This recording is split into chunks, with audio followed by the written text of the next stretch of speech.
আসসালামু আলাইকুম ওয়া রাহমাতুল্লাহি ওয়া বারাকাতুহু। দেশি প্রবাসী মুসলিম ভাই ও বোনেরা সবাইকে শুভেচ্ছা জানাচ্ছি। একটি গুরুত্বপূর্ণ বিষয় নিয়ে কথা বলার ইচ্ছা পোষণ করেছি। বিষয়টি হলো সাদকাতুল ফিতরা। সাদকাতুল ফিতরাটা কি, কেন এবং কাদের উপর ওয়াজিব, আর দিলে তাতে লাভটা কি, এ বিষয় নিয়ে একটু কথা বলবো। ফিতরা ফতুর থেকে ফিতরা। ফতুর মানে সকালের নাস্তা। যেহেতু ঈদের দিন পবিত্র রমজান এক মাস রোজা রাখার পরে আমরা শাওয়ালের প্রথম তারিখে ঈদের দিন আমরা সকালের নাস্তার মাধ্যমে রোজাটা ভেঙে ফেলি, এই জন্য এটাকে ঈদুল ফিতর বলে। আর ওই ঈদের দিন আমরা সকালবেলা যে সাদকাটা দিয়ে থাকি এটাকে বলা হয় সাদকাতুল ফিতর। এটা আমরা কেন দিচ্ছি আর কাদের উপর এটা ওয়াজিব হয় এ বিষয় নিয়ে কথা বলবো। যারা মুসলমান নরনারী নেশাব পরিমাণ মালের মালিক, তাদের প্রত্যেকের উপর ফিতরা ওয়াজিব হয়।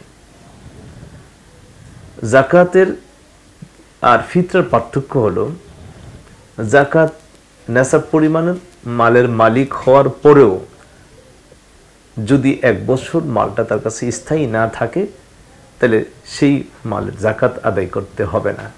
আর ফিতরা হলো, যদি ঈদের দিন সকালবেলাও আপনার কাছে এই নেশাব পরিমাণ মাল থাকে, তার মানে নেশাবের পরিমাণটা হলো যে 7.5 ভরি স্বর্ণ এবং 52.5 তোলা রূপা।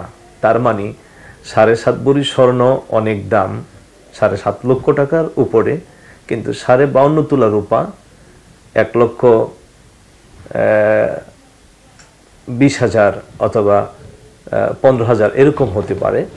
যদি 1,20,000 টাকার মতো অর্থ আপনার কাছে ঈদের দিনও থাকে, তাইলে আপনার উপর ফিতরাটা ওয়াজিব হয়ে যাবে।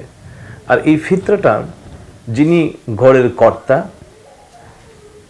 তার উপরে ওয়াজিব, এবং সে তার অধীনস্থ যারা রয়েছেন, যেমন তার ঘরে তার বিবি, তার সন্তান, অথবা কোনো বিবির স্বামী আছে, ছেলে আছে, মেয়ে আছে, ঘরের মধ্যে তার কর্মচারীরা আছে, দাস দাসী আছে, প্রত্যেকের পক্ষ থেকে সেই ফিতরাটা আদায় করতে হবে। আর ফিতরাটা হলো একজন মানুষের একটা খাবারের ব্যবস্থা করা, একদিনের খাবারের ব্যবস্থা। তার মানে ফিতরাটা হলো এক চা 3.5 কেজি।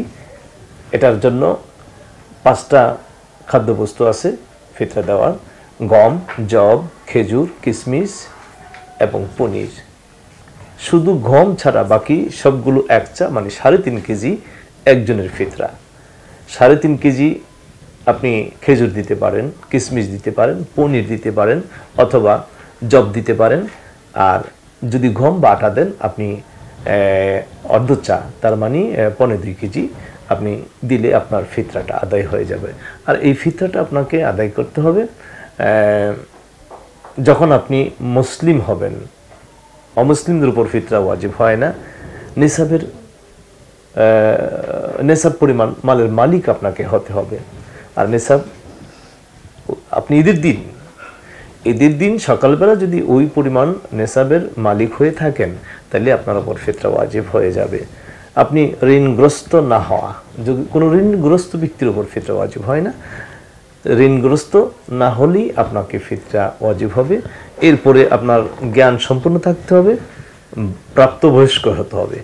প্রাপ্তবয়স্ক এবং সুস্থ মস্তিষ্ক, ঋণগ্রস্ত না হওয়া, নেশাব পরিমাণ মালের মালিক হওয়া, প্রত্যেকটা মুসলমান নরনারীর উপর ফিতরাটা ওয়াজিব। তো ফিতরাটা দিলে আমাদের লাভটা হবে কি, বা কেনই বা আমরা ফিতরা দিব?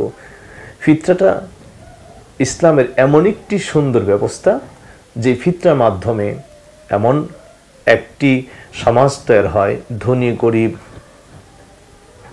অসহায় দরিদ্র মানুষদের মুখে মনে একটি আনন্দের প্রকাশ পাই।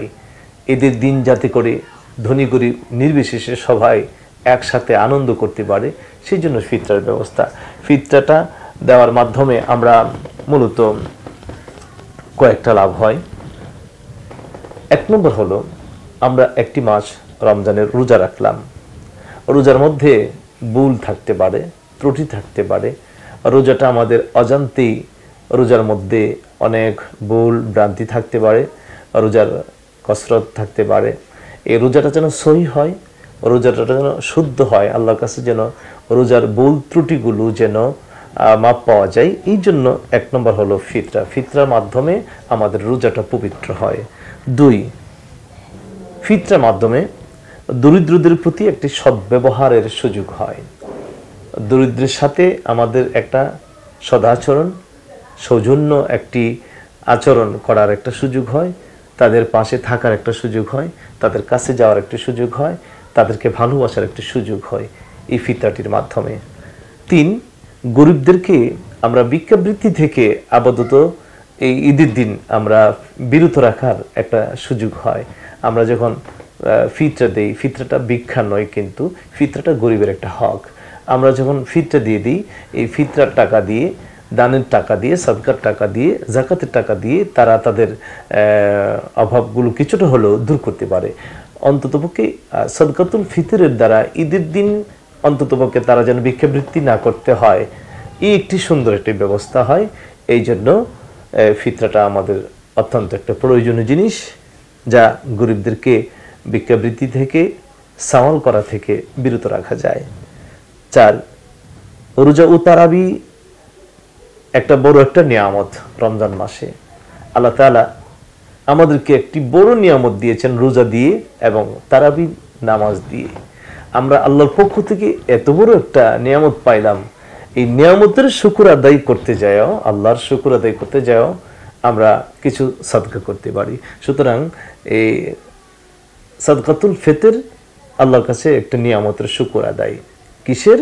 আমরা যে একটা বড় নিয়ামত রোজা পাইলাম এবং তারাবির নামাজ পাইলাম, এই সুযোগ পাওয়ার কারণে আল্লাহর কাছে মাগফিরাত পাইলাম, ক্ষমা পাইলাম, রহমত পাইলাম, বরকত পাইলাম, বরকতের এবং কল্যাণের একটি মাস পাইলাম। এটার শুকর আদায় করতে যেও আমরা সাদকাতুল ফিতর আদায় করতে পারি। 5, উদারতা ও সহমর্মিতা চর্চা হয়। আমাদের মনটা যেন গরিবদের প্রতি উদার হয়, আমরা যেন দয়া দেখাইতে পারি, আমরা একে অপরের পাশে দাঁড়াইতে পারি, আমরা দুঃখীদের পাশে, আমরা দুঃখ দরিদ্র অসহায়, আমরা ইয়তীম মিসকিনদের পাশে দাঁড়াইতে পারি। এই একটা সহমর্মিতা, একটা উদারতা আমাদের মাঝে তৈরি হয় এই সাদকাতুল ফিতরের মাধ্যমে।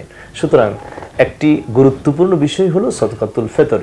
প্রত্যেকটা মুসলমান নরনারী যারা নেশাব পরিমাণ মালের মালিক থাকে, ঈদের দিন সুস্থ মস্তিষ্ক এবং প্রাপ্তবয়স্ক প্রত্যেকটা মুসলমান নরনারীর উপর আল্লাহ রসুল সাদকাতুল ফিতরটাকে ওয়াজিব করেছেন। এরকম একটি গুরুত্বপূর্ণ কাজে এবং এমন একটি মহৎ কাজে আমরা যেন সবাই অংশগ্রহণ করতে পারি, আমরা যেন সবাই সাদকাতুল ফিতরটা যেন আদায় করতে পারি, সেই তৌফিক যেন আল্লাহ পাক আমাদেরকে দান করে। আমরা সবাই বলি আমিন। আসসালামু আলাইকুম ওয়া রাহমাতুল্লাহি ওয়া বারাকাতুহু।